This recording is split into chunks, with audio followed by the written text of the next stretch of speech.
Sun coming up on a factory town. Boots hit the floor, hear the hammer sound. From the plains all the way to the city lights, we've been holding the line through the longest nights. Calloused hands and we don't complain. Welcome back to the Greg Schreffler Show, where we talk about anything and everything that has God in it. Why? Because we gotta. Hope you like the intro music. It's called America First by Liberty Jukebox at youtube.com.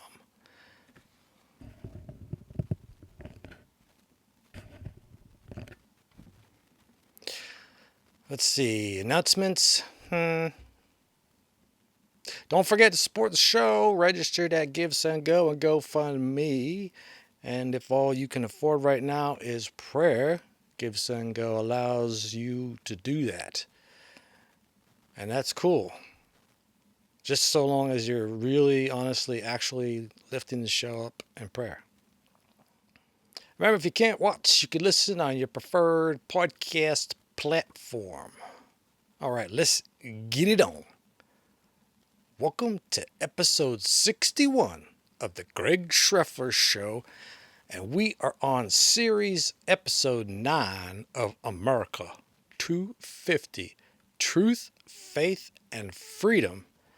And the series episode title is Fizzled Peace. The wine was poisoned, the peace was a lie, and Opechancanough, the man who the English had hoped to kill that day, was still standing. And that's where we left off last week. But now we're going to jump ahead of the timeline because for the next 10 years, the same grim pattern plays out again and again. The English burned villages, seized corn, pull back, and repeat. Season after season, year after year. That's the war. Not a single battle, but a slow grinding of it. So rather than walk you through every raid and every season in painstaking detail, telling you the same kind of story 5 or 6 times over, we're going to fast forward. We'll hit the highlights that matter. Gunpowder shortage. Stalls. The Powhatan never know about it. A false peace in 1628 that falls apart. And we're going to slow back down when we get to something you haven't heard yet. Like, who's profiting from this war? Can this era of fighting ever end on peace? Or close on peace? And we're going to ask an oftentimes uncomfortable question we don't usually like, which is, what does it cost a people, any people, choosing war year after year over peace? Research brought to you by the Bible, Internet, and AI. All right, we'll be right back to start segment 1 after this commercial.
All right, segment one, gunpowder peace.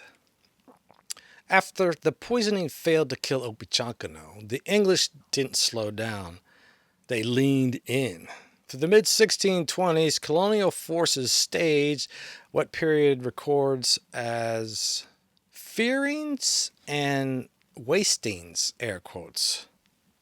So for those of you listening, it's the old English spelling of firing and wasting.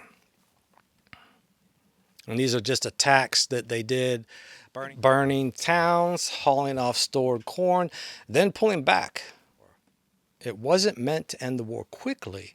It was meant to wear the Powhatan down season after season.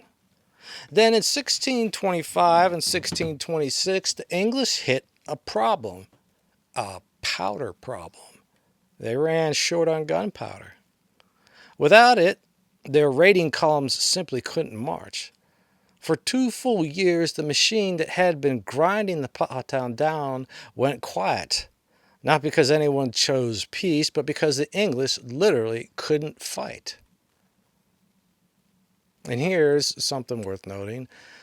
As far as the record shows, the Powhatan never found out about it. Opechancanoug's people spent those same years trying to regroup, rebuild, recover from years of burned fields and buried dead. They never realized the one thing that might have let them press an advantage.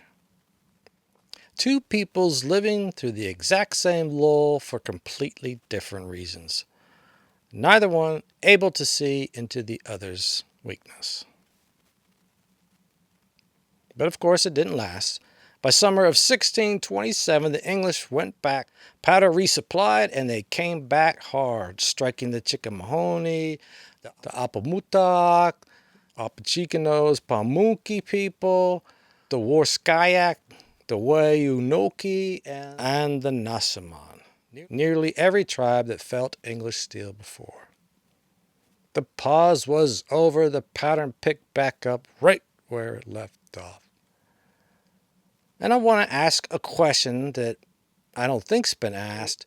Do you think Opechancanough ever regretted what he did on March 22nd, 1622?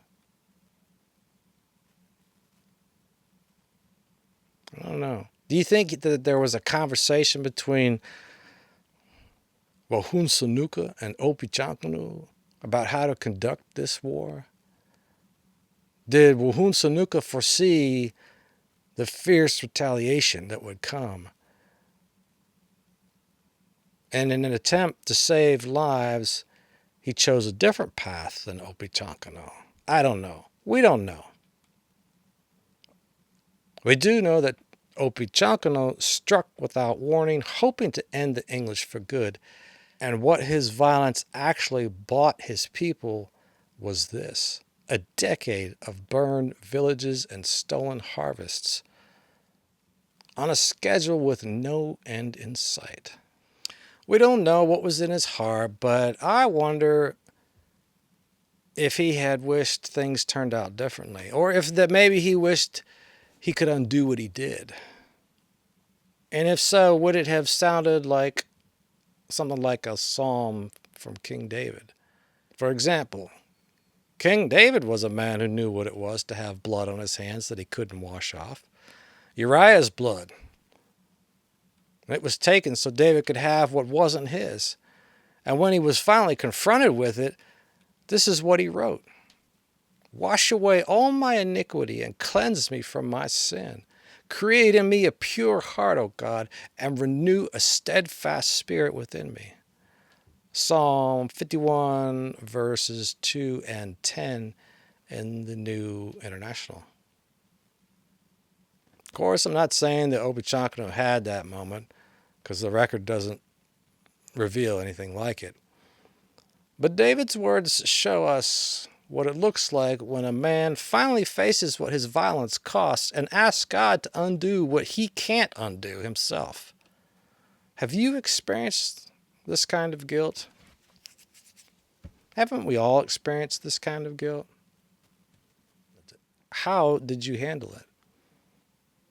But here's another question for both sides of this conflict, English and Powhatan alike. By 1627, peace had already been tried and broken more than once.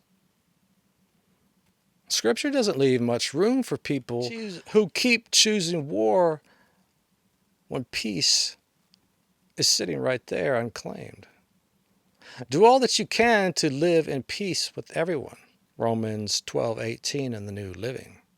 Strive for peace with all men, and for the holiness without which no one will see the Lord. Hebrews 12:14 in the Revised. Turn away from evil and do good. Seek peace and pursue it. Psalm 34:14 in the Amplified. Not wait for peace, not accept peace if it's convenient. Pursue it. That's a standard neither side in this story was living up to in 1627. And so it's worth asking, who exactly was doing the choosing? Who was calling the shots? And the English, in my humble opinion, should have known better, but I get it. The anger of losing loved ones, murdering your people, especially children. But as we've discussed before, revenge is not meant for a Christian people to carry out. But hey, not all English were Christian. Segment 2. Truce, peace. By 1628, both sides were exhausted enough to try something new, an actual truce. The details of it haven't survived in the record. We don't have signed terms for a formal document, but multiple sources confirm it happened. Real pause in the fighting after 5 straight years of raid and counter-raid. But it didn't hold. Within a year or so, the pattern was back, because nothing that had actually caused the war had been resolved. The English still wanted the land, the Powhatan still wanted their food supply, and their dead accounted for. And as I'm sure you know, a truce is not the same thing as peace. It's just an agreement to stop swinging at each other for a while. But when neither side changes what it wants, stopping for a while is usually all you get. And Scripture has a name for this exact kind of moment. Peace declared that isn't a real peace at all, an outward peace that never touched what was actually in anyone's heart. My companion attacks his friends. He violates his covenant. His speech is smooth as butter, but war is in his heart. His words are softer than oil, yet they are swords unsheathed. Psalm 55, verses 20 through 21 in the Berean. And that's 1628 in a nutshell. The words said peace, nothing underneath them had actually changed. Then in 1629, something happened that had nothing to do with the war directly, but it changed everything about how it was being led. Opichapun, Wahun Sanuka's brother, the paramount chief and named since 1618, died. And Opichakanu, who had already been running the actual war and the actual diplomacy for over a decade in his brother's name, now held the title to match the power he'd already had. There was no coup, no crisis of succession. The man who'd planned the 1622 massacre and outlived the 1623 poisoning was now officially the paramount chief of the Powhatan people, leading a war that by then was 7 years old and showing no signs of ending on its own. Segment 3, Profit versus Peace. So here's a question the story doesn't usually stop to ask. Who exactly benefited from this war lasting as long as it did? By the late 1620s, Virginia's economy ran on tobacco, and tobacco ran on labor. A growing population of indentured servants working off their passage. That labor force had to be fed, and one of the fastest ways to feed it was the very thing the raiding parties had been doing for years. Burn a Powhatan village and take its corn. I also want to take a moment and talk about another group of laborers because a significant event happened here. In August of 1619, an English ship called the White Lion brought the first documented Africans to Virginia, and there was around 20 of them, sold at Point Comfort. Remember that from last week? Their legal status in the first generation wasn't the codified permanent chattel slavery Virginia would later build into law. Historians describe it as murkier, evolving over the following decades. And that's a story with enough weight and complexity to deserve its own full telling. Scripture even sets a standard that this system, in whatever form it was taking in 1609 and 1619, and whatever form it would fully become, was never going to meet. Masters, treat your bondservants justly and fairly, knowing that you also have a master in heaven. Colossians 4:1 in the English Standard. Justice and equity aren't optional extras in how you treat someone under your authority. They're the command. Today we want to simply mark that this labor system, still taking shape in the 1620s, was part of what made stolen corn so valuable to the men running Virginia's plantations. And that's not incidental to the war.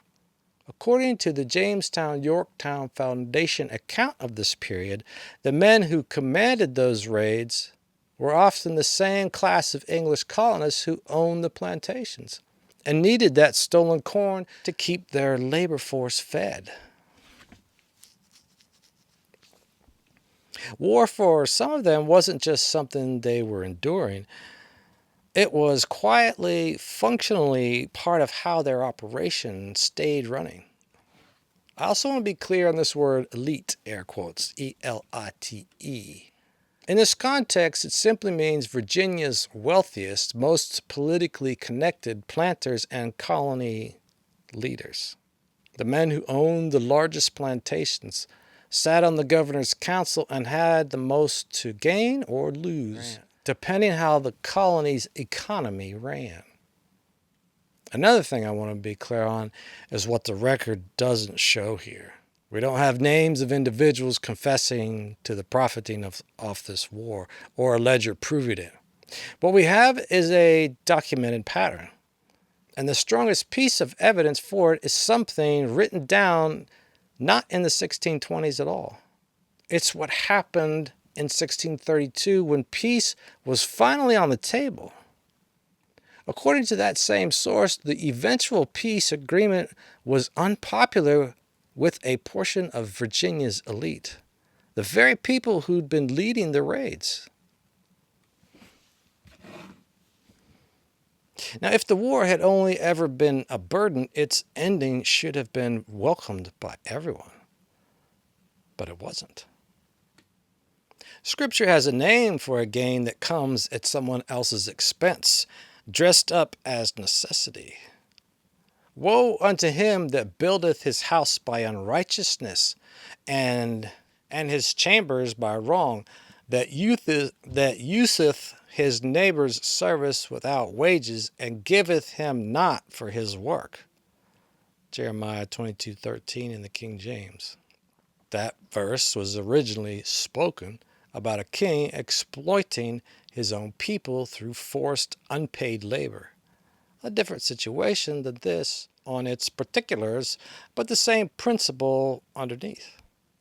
Profit built on someone else's uncompensated suffering is something Scripture consistently condemns regardless of which side of the war it's happening on. Segment 4, Peace.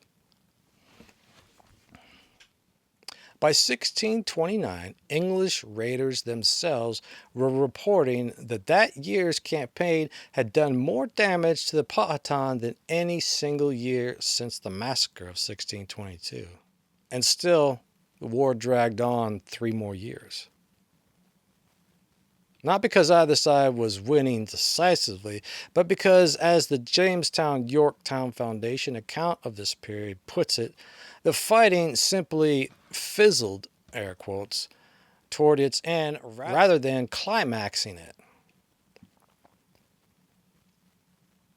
On September 30th, 1632, Governor Sir John Harvey brokered a truce, specifically with 2 of Opechancano's strongest remaining allies, the Pamunkey and the Chickahominy peoples. And here's another area where we have to be honest about what we don't know. There's no complete copy of this agreement, so we can't tell you its exact terms, word for word. What multiple sources agree on is this: there's no evidence it contained humiliating terms or a formal admission of defeat from either side. This wasn't surrender. It was closer to 2 exhausted parties finally agreeing to stop. And just like we discussed back in segment 3, it wasn't universally welcomed. Virginia's elite, the men who'd been commanding the raids and living off the corn those raids brought in, largely opposed it. But Sir Harvey pushed it through anyway, a decision that cost him. 3 years later, in 1635, Virginia's colonial leadership actually forced him out of the governorship entirely. The scripture speaks directly to a moment like this: a leader choosing what's right over what's popular. And we've read this one before in different translations. You can see that I'm not trying to please you by sweet talk and flattery. No, I'm trying to please God. If I were still trying to please men, I could not be Christ's servant. Galatians 1:10 in the Living. Be assured that when we speak to you, we're not after crowd approval, only God approval. 1 Thessalonians 2:4 in the Message. Whatever you do your work heartily, as for the Lord and not for people. Colossians 3:23, New American Standard. Harvey loses his office for this decision, but history suggests he still made the right one. 2 years after the peace, in 1634, the English built a wooden palisade, a wall, stretching across the peninsula, about 6 miles. And it was meant to physically separate the English land from the Powhatan land going forward. Could this wall have brought peace sooner? I don't know. Opechancanough didn't resist it. Whether that was calculation, exhaustion, or something else, the record doesn't say. So the Second Anglo-Powhatan War was over, thanks in no small part to Harvey's unpopular but correct decision to end it when he had the authority to do so. 10 years of raid, burn, truce, repeat ended not by a decisive victory, but by 2 peoples who had simply run out of the will or the means to keep going, and one governor willing to act on that reality even when his own colony's most powerful men didn't want him to.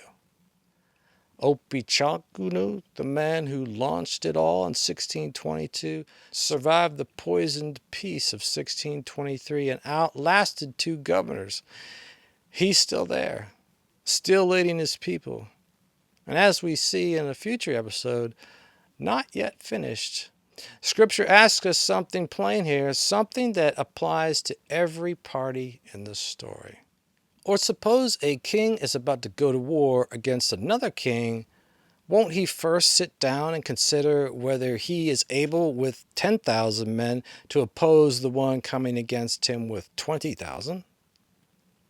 If he is not able, he will send a delegation while the other is still a long way off and will ask for terms of peace. Luke 14:31-32 in the NIV.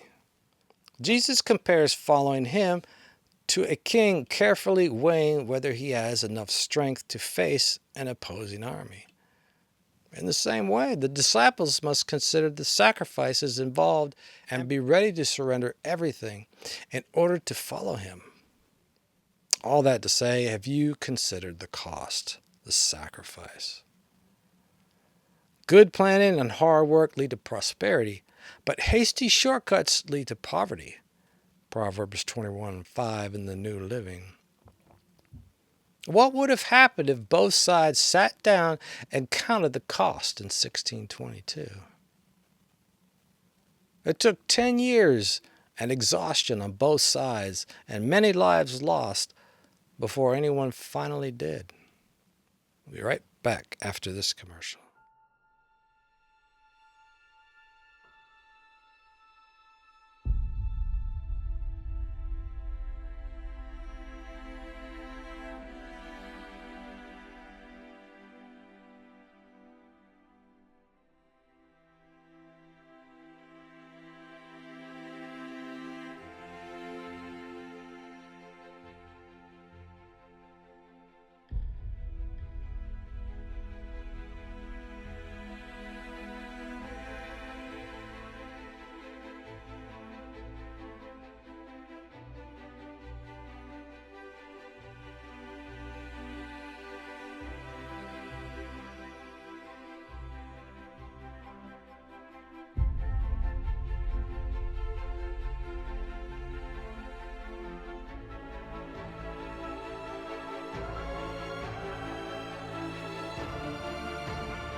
In closing, I'll say this as you listen to the rest of America First by Liberty Jukebox at youtube.com.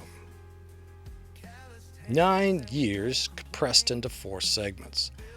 Gunpowder shortage. Neither side could see the others. A truce that never touched what either side actually wanted. A labor system finally shaping who benefited from the war continuing. And finally, a governor willing to lose his own office to end it. And what I hope you walk away with isn't just the dates, it's the pattern underneath them. How easily a conflict can outlive its original cause. How peace can keep failing not because it's impossible, but because too many people have found a way to live comfortably inside the war instead. So I'm thinking that maybe we're in a state like that now. You know, in our society, there's too many people that are comfortable living in this war, this political war. And they're not thinking how important the decisions can be and how the consequences of these decisions can outlast us. Are we going to let a very anti-freedom party take over, come into power? That's a decision that will certainly outlast us. But also we have to remember it takes just one person in the right position, willing to be unpopular, to actually end it. I can certainly think of someone who's in a position of power, making unpopular decisions to end a lot of fighting.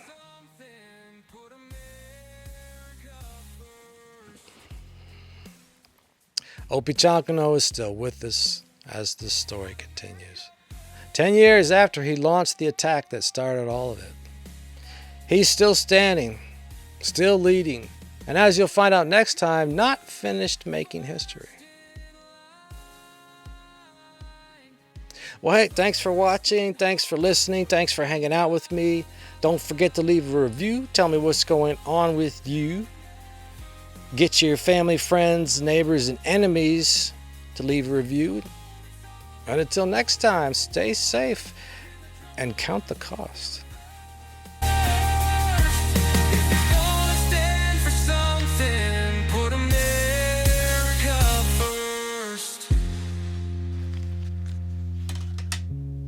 That felt crappy. Really, really crappy.